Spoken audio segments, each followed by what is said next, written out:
anos. Foi-se confirmado. Para a alegria da torcida vascaína, o Vasco acertou a venda do zagueiro João Vitor. Chegou por 40 milhões de reais, tem contrato até 2028, se eu não me engano, mas o jogador tem recebido uma grande perseguição por parte da torcida que não tá gostando das atuações recentes dele, e ele mesmo pediu para ser negociado. Chegou a proposta do CSKA e o Vasco acertou a sua venda. Se eu não me engano, a proposta gerava em torno de 4 milhões e meio de euros. Eles conseguiram um valor até que considerável nele, né, rapaziada? No João Vitor. Ele é algo que gira em torno de 25 milhões de reais, até 30. Não conseguiu recuperar o que foi investido. Isso é óbvio que o jogador veio até que em alta, não podemos falar dessa forma. Mas tinha uma passagem muito boa no Corinthians, foi para o Benfica e veio da Europa. Então o Vasco conseguiu pelo menos recuperar parte do valor investido. Porque se formos levar em consideração as atuações de João Vitor, nem 4 milhões e meio de euros ele estava valendo no momento.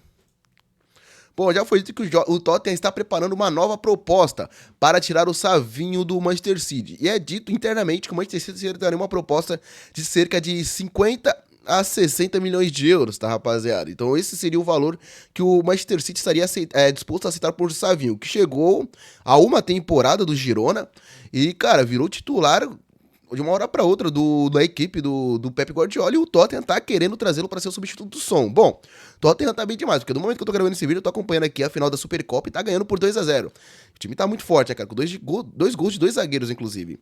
E com a chegada do Savinho, tem tudo para fortalecer ainda mais o setor ofensivo também.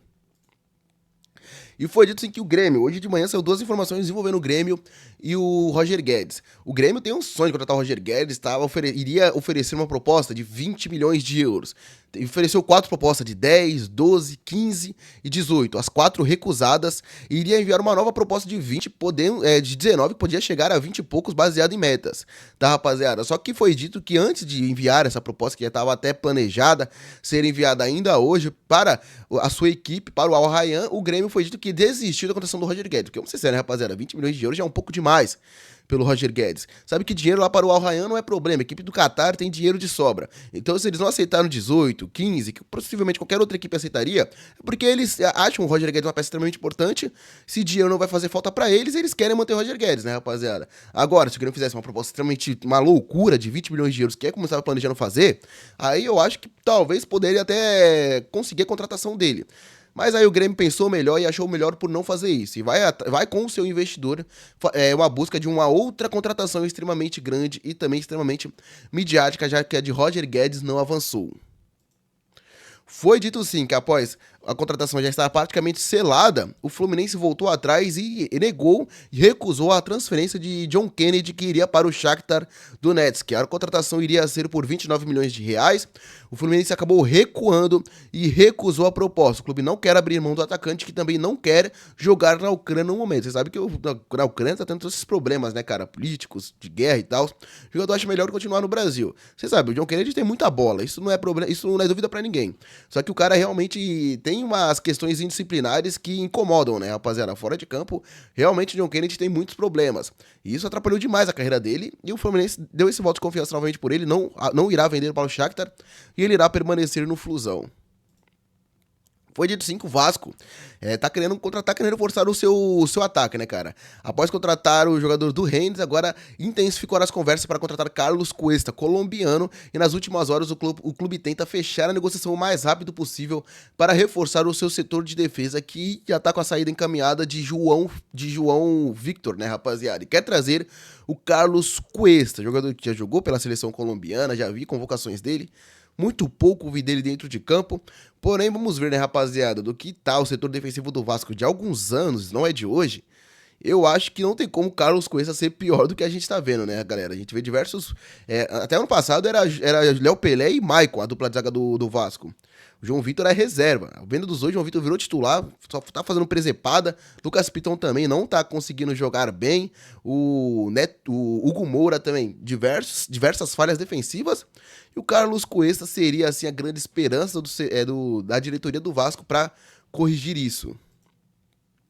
Bom, e o Corinthians que acabou de sofrer mais um transfer ban. Sim, o Corinthians está proibido de fazer contratações de registrar novos jogadores. Acho que até por isso que eles aceleraram o anúncio do Vitinho, que um dia ele já foi confirmado e no outro dia já foi anunciado. Por quê? Porque eles já temia sofrer esse transfer ban, que já era dito, né, rapaziada? Porque o Corinthians contratou o Félix Torres, lembra? Já tem alguns anos, já deve ter uns 2 anos aí que o Félix Torres está no Corinthians.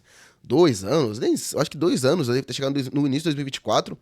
E o Corinthians até hoje não pagou por ele, não pagou nada pelo Félix Torres. A gente vê casos como esse se repetindo. Não pagou nada pelo Aniele também, que constantemente o presidente do Cuiabá vem soltar alfinetadas na diretoria do Corinthians. O Corinthians sofreu um transfer ban por não ter pagado 33 milhões de reais ao Santos Laguna pela contratação do Félix Torres. Ou seja, os caras acham que 33 milhões é um troco de bala. Não, a gente contrata e vê depois como é que faz pra pagar. Não pagaram e sofreram um transfer ban. Para retirar a punição, o Corinthians precisa quitar a dívida ou chegar a um acordo para que o clube mexicano retire a queixa na FIFA. Eu acho muito difícil acontecer, né, cara? Os caras não pagaram nada, de 33 milhões ao Santos Laguna, 2 anos após, né, rapaziada? E disse que além desse processo, o clube tem outras 2 demandas que já estão na Corte Arbitral do Esporte, que também podem resultar em novas punições para o Corinthians, que foram referentes à contratação do Rodrigo Garro, que também não foi paga até então, que ele veio do Tadieres lá atrás, e a rescisão do Matias Rojas. Sim, o Matias Rojas, o Corinthians ainda deve pra ele, e o Matias Rojas já acionou o Corinthians também, né, cara? O Corinthians tá devendo todo mundo. E ciente da iminente proibição de registrar novos jogadores, o Corinthians correu nos últimos dias para fechar a contratação de Vitinho antes de ser punido. Aí, se fosse punido antes, a negociação com o Vitinho iria por água abaixo, né, rapaziada? Agora fechou com o Vitinho, não sabemos nem quando é que o Corinthians deve anunciar o novo jogador, porque para poder tirar essa sanção da FIFA, tem sim que chegar a um acordo com o Santos Laguna ou pagar os 33 milhões de reais, coisa que eu acho que eles não vão fazer, né, rapaziada? Não pelo menos de uma vez assim, porque é muito dinheiro.